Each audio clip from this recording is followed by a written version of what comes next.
Oke, Fah, ini sesi general bagian kedua, part 2. Kamu ada pertanyaan general apa lagi nih yang bisa kita diskusikan? Hmm, Ini Pak, aku mau nanya, di link ini tuh kan kadang suka ada yang ngirim up terus atau enggak interest gitu-gitu. Baiknya yang sopan dan bisa menarik rekruter tuh gimana? Oke, Kalau aku cuman interest aja kayaknya cuma ini ya tujuannya. oke, aku jelasin dulu ya. Biasanya orang tuh ngapain biasanya? Satu, orang biasanya posting up atau komen up itu adalah untuk ya membantu si pemosting postingan itu gitu, menyebarkan postingan itu ke koneksi dia gitu. Jadi biar impressionnya, biar reach-nya itu lebih luas. Contoh gini, Fa. Followermu ada 100. Oke? Followerku ada 1000. Paham ya? Nah, pada saat kamu bikin postingan, jebret gitu, 100 orang followermu di berandanya akan muncul postinganmu. Paham ya? Gitu. Tapi pada saat aku memberikan reaksi, memberikan feedback atau respon dalam bentuk aku like lah postinganmu atau aku komen, maka postinganmu selain muncul di 100 orang followermu, juga akan muncul di 1000 orang followerku. Gitu. Nah, orang membantu untuk menyebarkan dengan cara memberikan reaksi gitu agar followernya orang ini, followerku misalkan, tahu bahwa kamu tuh habis bikin postingan ini. Gunanya apa? Ya biar menyebar makin luas gitu. Nah, salah satu cara termudah untuk bikin reaksi atau bikin feedback adalah dengan komen up gitu. Paham ya? Gitu. Oke. Nah, yang lucu, yang lucu adalah gitu, kadang ada orang yang niatnya bagus, komen up. Set. Tapi followermu 100, ya kan? Aku pengen, wah ini aku bantu nih, aku komen up. Jebret. Tapi followerku berapa? 5. Paham nggak? Gitu. Ya sebenarnya nggak masalah sih, tapi kurang berasa gitu.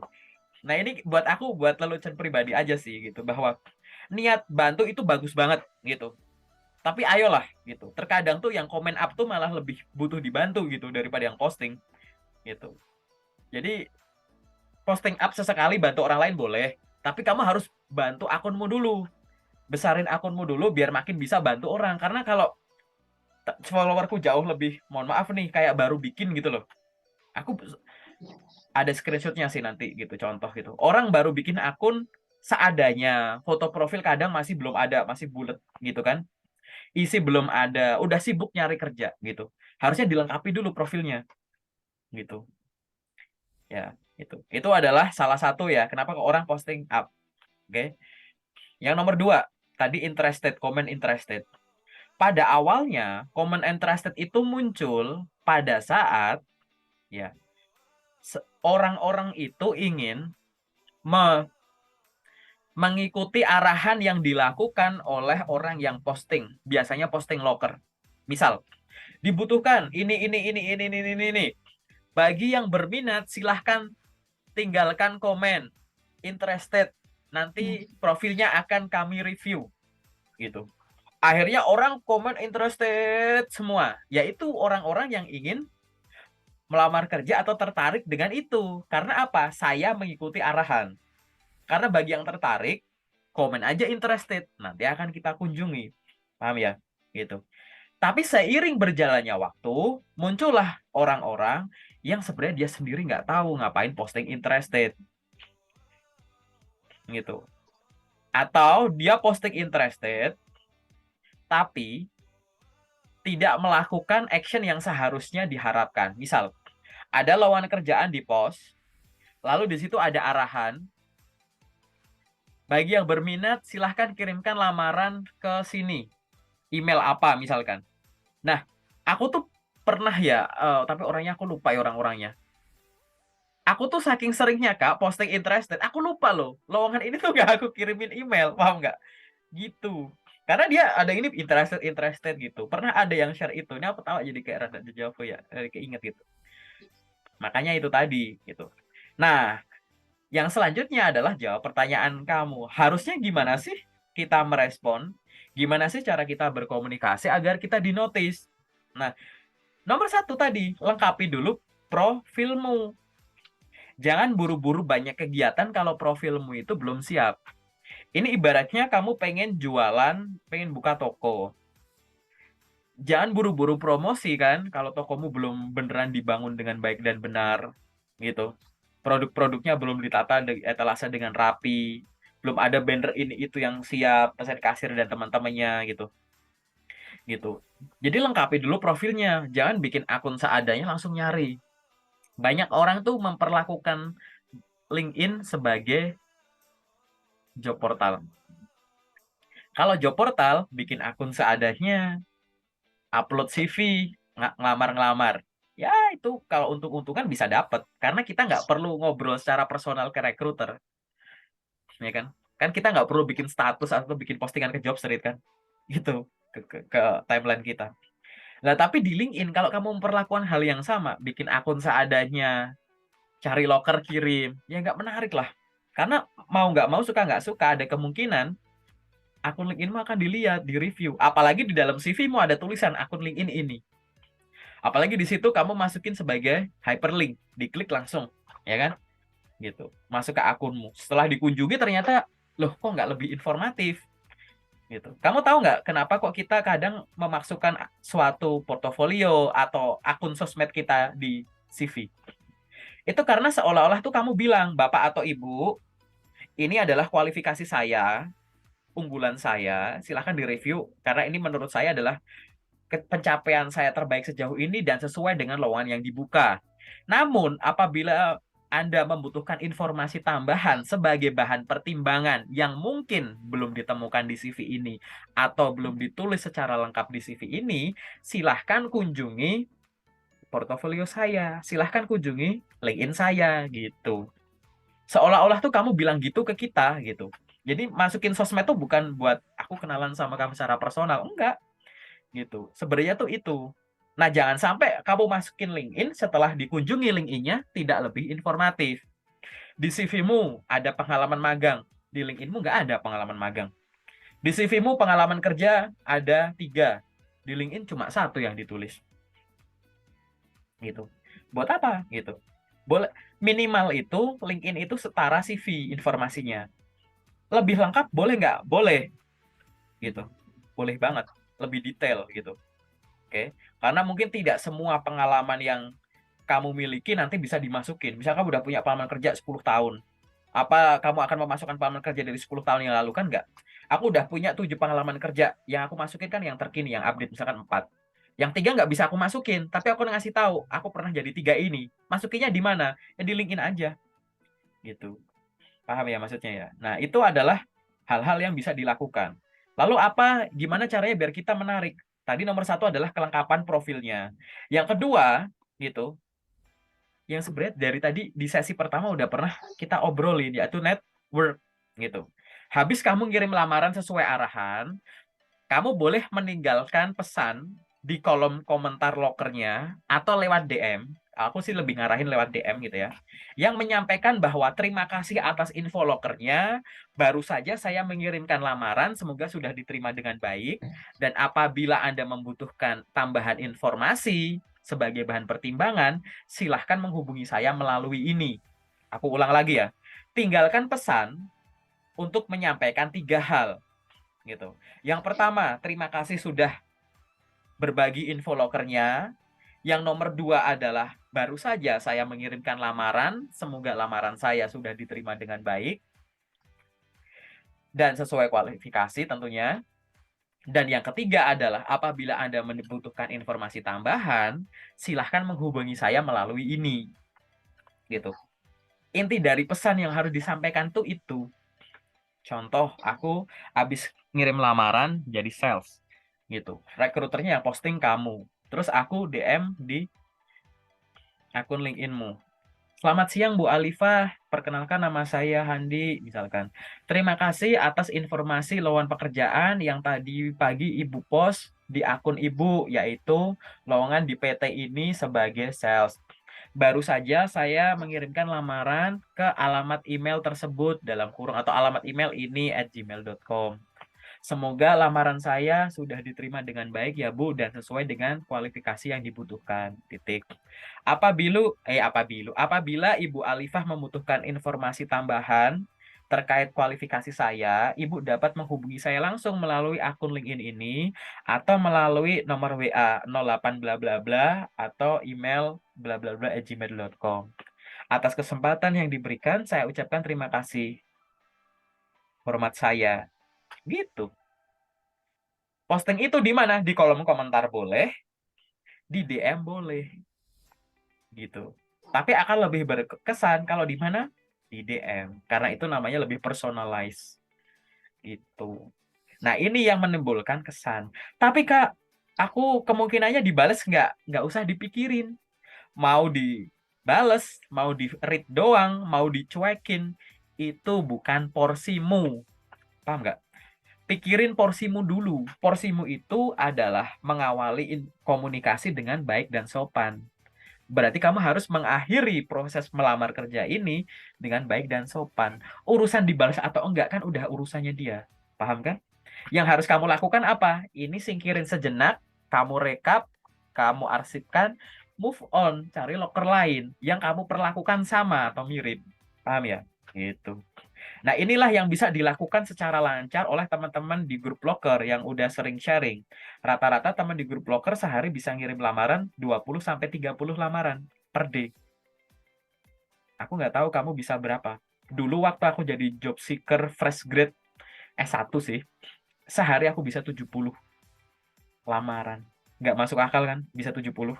Aku tuh bingung dulu caranya gimana. Tapi akhirnya aku nemuin kunci sampai 70. Setelah 70 tuh aku nggak bisa. Karena jadwalku lain terganggu. Kok bisa 70 gimana? Aku mikir, sumber lokerku dari mana? Website. Nah, itu Instagram official perusahaannya. Kemudian dari grup WA katakanlah. Terus habis itu dulu, eh, aku nggak tahu kamu ngalamin nggak ya, dulu ada pet namanya gitu. Tapi nggak usah lah gitu. Terus habis itu, Oke. cepet tahu nggak tahu pet ya, sosmed pet. Nah, Nah, ketahuan tua gitu. Jadi Instagram sama pet tuh dulu ada ya, buat teman-teman yang tahu pet itu apa, nanti cari PATH, cari aja. Terus habis itu dari LinkedIn. Habis itu aku punya Jobstreet. Habis itu aku punya Indeed. Habis itu aku punya Glints gitu. Katakanlah aku punya 7 channel sumber info loker, ya kan? Tapi ketujuhnya tidak hanya bisa untuk nyari loker. Ngirim lamaran lewat channel tersebut juga bisa. Jadi loker yang keluar di Jobstreet bisa kirim langsung lewat Jobstreet. Loker yang aku dapat lewat website, aku kirim lewat website gitu kan. Nah, aku ngelakuin ini. Berarti aku punya 7 channel. Habis itu aku atur waktuku, time management. Oke, waktuku 24 jam. Aku kurangin waktu tidur, aku kurangin waktu bantu orang tua dan lain-lain. Aku kurangin waktu main. Aku waktu itu udah punya grup locker, jadi alokasi waktu untuk nyari locker dan di-share itu. Waktu itu aku job seeker dan aku juga masih nyari locker buat aku sendiri gitu. Dan grup gitu. Sampai akhirnya aku menemukan, oh sehari itu sebenarnya tuh waktuku kosong yang bisa untuk hal produktif, katakanlah 5 jam. Ya udah, 5 jam aku punya 7 channel. Nah, aku bagi-bagi tuh. Setengah jam untuk channel 1, 2. Ya kan?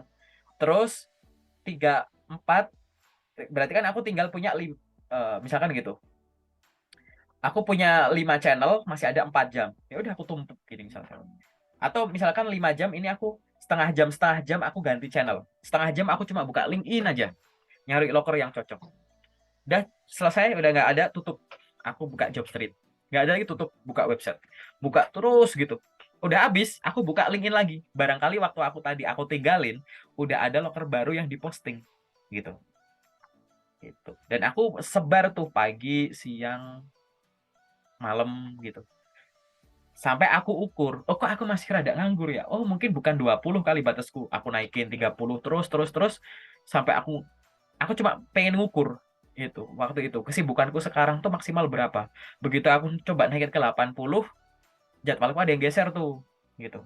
Coba kalau waktu itu aku nggak nyari loker buat grup loker, mungkin aku di atas 100 per hari bisa gitu. Gitu. Habis itu, wah, terganggu, ya udah berarti batasku di 70 gitu. Dengan mengirim, tapi aku nggak bilang sekarang bisa harus banyak-banyakan gitu, enggak. Cuman maksudku adalah kalau cara kita bener, dokumen kita bener, dan kita bisa, kenapa nggak ngirim banyak sekalian? Bukankah tadi perusahaan kan ada banyak, ya kan? Ada yang PT, ada yang CV. Maksudku tuh, apakah kamu yakin kamu sudah memberitahu sebanyak-banyaknya perusahaan ada orang sehebat kamu? Itu loh. Kita tuh harus curiga itu. Gitu. Kita kan tugasnya tadi memberitahu perusahaan ada orang sehebat aku. Gitu. Aku selalu curiga waktu itu, dalam tanda kutip, curiganya tuh ke optimistik ya gitu. Bahwa di luar sana tuh masih banyak loh perusahaan yang butuh aku, tapi belum tahu ada orang kayak aku, belum ada akses. Nah, kemungkinan perusahaan itu nemuin aku kecil, makanya aku yang nyari ke sana. Tapi aku tahu bahwa kemungkinan aku ditawari, makanya aku juga branding. Nah, itu yang akhirnya menyebabkan, ingat, usaha tuh pasti akan hasil ngikutin usaha pasti. Mungkin aku pernah sharing juga, tapi biasanya nggak di sini, tapi aku sharing aja. Sempat ada momen di waktu itu, dalam waktu 3 minggu, aku ada panggilan ke tahap selanjutnya sebanyak 52 panggilan. Bayangin. Ada yang undangan interview, ada undangan psikotes, ada yang telepon gitu. Jadi sehari itu kayak 3 sampai 4 gitu loh. Gitu. Hari ini, besok lagi ya, bingung sendiri, bingung, jujur bingung banget gitu. Cuman karena waktu itu nggak jadi bingung, karena aku mikir, aku waktu itu udah kayak, ini aku udah segila ini masa masih nggak ada yang respon. Karena waktu itu aku kan nggak tahu bahwa kecepatan respon kan beda-beda, rata-rata 2 minggu, ada yang sebulan baru respon. Nah, karena aku bayangin 70 kalau seminggu kan hampir 500 gitu kan. Nah, ada panggilan sebanyak itu 52 tuh sebenarnya kayak 10%-nya doang nggak sih gitu. Dan itu tuh aku cukup rutin gitu. Sebelum-sebelumnya juga kayak gitu gitu. Jadi kayak itu seminggu aku 2 minggu, 70 tuh 2 minggu, berarti hampir hampir 900-an kan itu, hampir 1000. Yang manggil cuma 5%-nya gitu. Ya nggak apa-apa gitu. Tapi waktu itu aku udah komit gitu. Aku waktu itu maksudnya najar sama diriku sendiri. Yang ngizinin aku ke tahap selanjutnya sampai sampai kerja, ya aku ambil gitu. Nggak apa-apa lah gitu. Karena aku butuh kerja cepat waktu itu. Terus akhirnya ada gitu kan. Tapi di tengah training tuh panggilan tuh banyak tuh. Wah, sial, manajemen training lagi. Gimana nih? Gimana nih? Pasti gitu ya, godaan kan gitu. Gitu kayak, wah, ini bagus bagus itu. Tapi dari situ akhirnya yang aku pahami adalah, asal caranya udah bener, ngirim banyak lebih bagus, itu bisa. Kan banyaknya bukan asal, wah, begitu keluar apa rilis gitu kan. Kan nggak asal, diprogram gitu. Bisa banyak tuh karena waktunya tuh ditata. Jangan hari ini ngirimnya banyak, besok dikit, besok enggak. Hari ini 5 channel dipakai semua, besok website doang, besoknya LinkedIn doang, besoknya website sama LinkedIn, besoknya Jobstreet sama LinkedIn doang. Padahal kamu udah jelas-jelas ada channel 5. Takutnya tuh ada yang nggak kamu intip, padahal di situ lagi rilis loker yang bagus gitu. Karena kamu percaya aja, ada channel yang, ada perusahaan yang nge-share loker, itu di banyak channel tuh ada, muncul gitu. Tapi ada loker yang dia cuma muncul di website perusahaannya, di lain nggak ada. Ada yang muncul cuma di sini sini sini, tapi nggak ada gitu. Nah itu loh, kita mengantisipasi itu. Karena aku kan nggak hafal ya perusahaan ini tuh lebih suka posting lokernya di mana. Makanya semua kita pakai aja udah. Biar nanti dengan kita ngelakuin itu secara rutin, kita punya journey. Dari journey kita punya data. Data kita analisis bahwa, oh, kita tuh cocoknya nyari lokernya tuh memang gini. Oh, dari 100 lamaran yang aku kirim, panggilannya ada 30. Yang 40 masih gantung, yang 30 ditolak. Oh, tapi 30 yang manggil aku ke tahap selanjutnya, yang 20 aku ngirim lamaran lewat LinkedIn. Yang 10 lewat Jobstreet. Oh, berarti cara aku ngirim lamaran lewat LinkedIn udah bener, tinggal aku lakuin rutin. Jobstreet juga udah bener, tinggal aku rutin. Mungkin aku tingkatin biar makin banyak. Lah ini aku kan, tapi kan kemarin ngirim lamaran pakai 3 cara. Jobstreet, LinkedIn, sama email. Yang lewat email kok nggak ada yang tembus. Apa yang salah sama ngirim email? Evaluasi gitu. Paham ya caranya? Gitu. Jadi nanti kita kayak gitu. Nanti akhirnya kita nggak terlalu bingung dengan lebih bagus CV ATS friendly atau kreatif sih. Ngirim lamaran harus apa-apa sih gitu. Ada orang yang CV tetap kreatif, panggilan banyak. Ada yang diubah jadi RTS malah menurun, ada yang diubah jadi RTS malah naik. Ada beberapa video yang udah aku upload tuh bahas itu. Kak Siviku aku ubah jadi RTS friendly kok malah panggilannya jadi dikit ya? Gitu. Ya aku jawab, kalau emang udah banyak ngapain diubah? Artinya locker dengan tipe itu di jalur ini channel ini udah sesuai dengan yang kamu pengen, ya udah itu lanjutin. PR-mu sekarang dengan channel yang lain harus gimana gitu. Mungkin yang di sini kau pakai kreatif, di sini pakai ATS friendly mungkin gitu. Diuji lah, disesuaikan gitu. Nah, ini yang bisa dilakukan dengan apa journey tadi gitu. Di dalamnya isinya cuma apa? Nyoba, nyoba, nyoba, dianalisis, dievaluasi lagi, improvement lagi. Tapi untuk melakukan itu semua jadwalnya harus ditata. Kenapa kok harus ditata? Karena jangan sampai waktumu sehari habis untuk ngirim lamaran kerja aja. Sehari itu selain ini aku ngomong di luar bantuin orang rumah, di luar tidur, di luar main, di luar me time-mu gitu ya. Waktu produktifmu itu dibagi jadi dua. Satu porsi kamu gunakan untuk ngirim kerja, satu porsi kamu gunakan untuk improvement gitu. Belajar ini itu, personal branding, cari materi, belajar materi untuk jadiin konten postingan branding mungkin. Memperdalam yang kamu mau dikuatin. Oh, aku bahasa Inggris masih lemah, belajar bahasa Inggris gitu. Gitu. Jadi tiap hari itu harus ada kegiatan lamar kerja, harus ada kegiatan pengembangan diri. Jangan hari ini kirim lamaran terus, jangan besoknya kamu ikut webinar mulu. Pagi webinar, siang webinar, malam bootcamp gitu. Mana ngirimnya? Besoknya lagi selang-seling. No, nggak kayak gitu. Gitu. Tuh. Tiap hari itu harus dibagi gitu. Ngirim lamaran tiap hari, belajar tiap hari. Loh, kenapa kok ngirim lamaran tiap hari? Karena loker muncul tiap hari. Dan loker yang muncul buat kamu cocok kita nggak tahu kapan. Berarti mungkin setiap hari juga muncul loker yang kamu suka, yang kamu butuh, yang kamu pengen gitu. Dengan melakukan itu semua, nanti tuh kayak gitu, tinggal nunggu panennya aja. Aduh, ini gimana harus schedule-nya? Waduh, ini habis ini ada ini lagi ya gitu. Pusing sendiri nanti. Tapi mending gitu loh. Mending kamu bingung mau follow up panggilan yang mana daripada bingung kok nggak ada yang manggil gitu. Jadi cerita gitu loh, ada journey-nya. Nah, gara-gara itu akhirnya aku berani sharing kayak gini tuh. Bahwa bisa kok ini kok gitu. Kayak panjang ya, menarik kan gitu. Aku aja juga bingung kok waktu itu bisa gitu. Dan semua loker yang aku lamar tuh di luar bidangku waktu itu, 70 lamaran itu. Nggak ada yang sesuai bidangku. Karena waktu itu udah di awal udah aku definisiin. Kayak kamu tadi udah definisi. Aku nggak mau loker yang kayak gini, aku cuma mau loker di sini. Aku tuh juga mendefinisikan sesuatu gitu.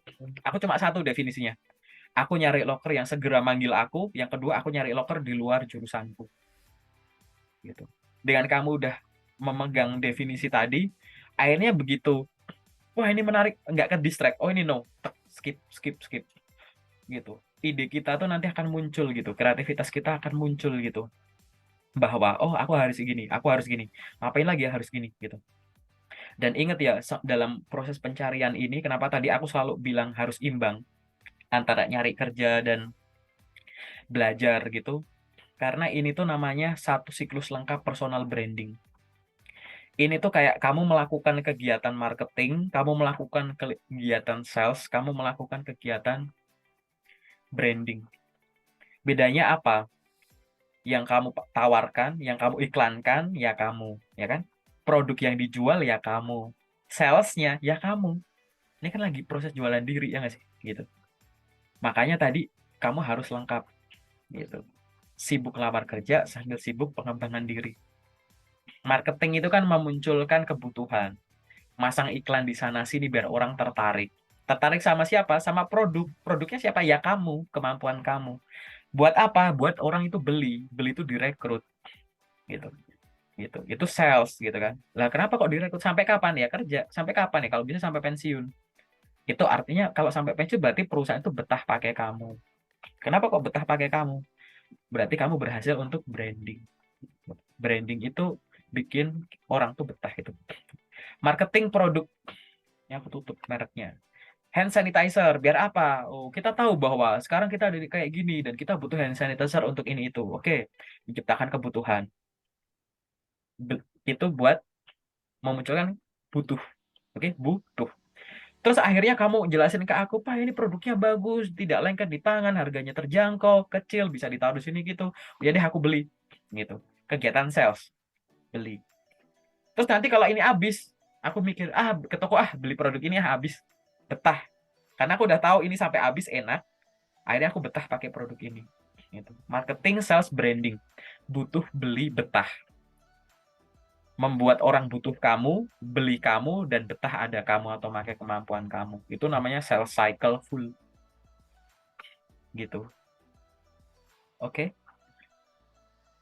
Sampai mana-mana loh. Pusing kan? Nggak apa-apa. Emang sengaja aku putar-putar biar kamu bisa dengerin ulang. Gitu. Oke. Ada lagi nggak pertanyaan? Tak, Ada lagi, ada lagi. Jadi luar gini biasa. Pak, aku Kamu kan ini pengen ya banget. punya punya list pertanyaan. Oke, bagus. Gimana? Iya, Gimana, gimana? Gimana, gimana? mm-mm. Eh, aku aku pengen banget nih di perusahaan A. Terus Mm-mm. setelah aku lihat dia tuh ada apply di websitenya iya, di ngasih beberapa referensi kayak misalnya di email juga, terus apply dari job portal juga iya. Terus kalau misalnya kayak gitu tuh baiknya aku juga coba di semua cara dia untuk di perusahaan ini ngerekrut gak? Maksudnya kayak jadi banyak gitu loh aku masukin di perusahaan itu, di perusahaan A itu, tapi dengan berbagai cara yang dia suruh gitu.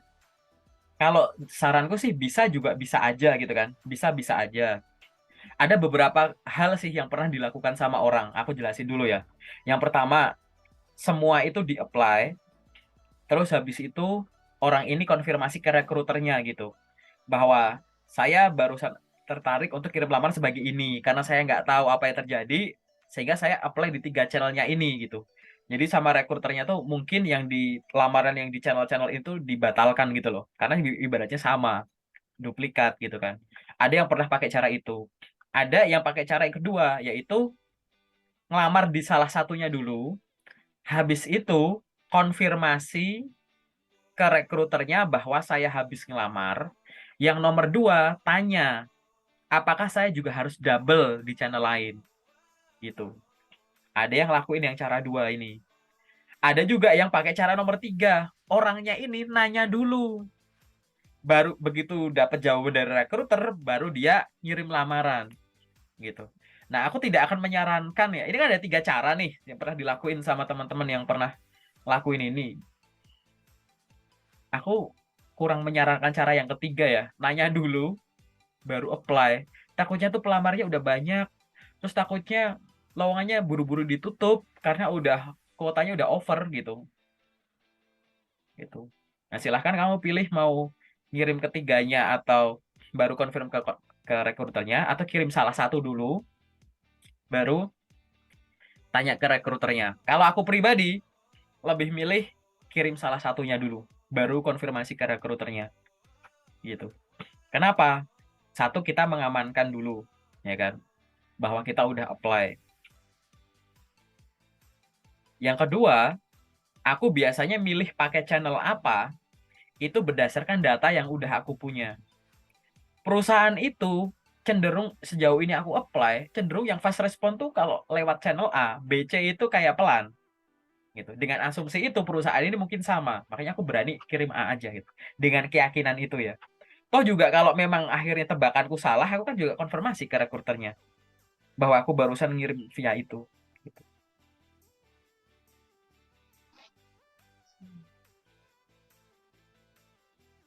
Paham ya? Gitu. Ada 3 cara itu soalnya yang pernah aku dapat dari teman-teman dari yang aku lakuin sendiri gitu. Kalau aku sih rada konyol sih kalau nanya dulu baru ngirim ke tiga-tiganya sih gitu. Karena kita kan bisa klik apply dulu, apalagi di job portal kan tinggal klik ya ibaratnya ya gitu. Nggak seribet yang Ya, tapi itu dengan berbagai cara itu bakal semuanya disortir atau kadang tuh dia cuma ngeliat di salah satu cara oh, misalnya di gini job gini portal aja gitu. gini. Kan kalau Kalau lokernya di-share di suatu channel, ya dia pasti akan ngecek lagi dong. Nggak mungkin dong dia nge-share di 5 channel, yang di-review cuma 2 channel, yang ini cuma buat sebagai, ya udah posting gitu. Itu nggak mungkin gitu. Gitu. Karena aku kasih tahu dulu ya, gini. ada yang namanya nge-share di banyak channel, itu ngeprosesnya juga di channel. Jadi gini, ada loker kesebar di 5 channel katakanlah.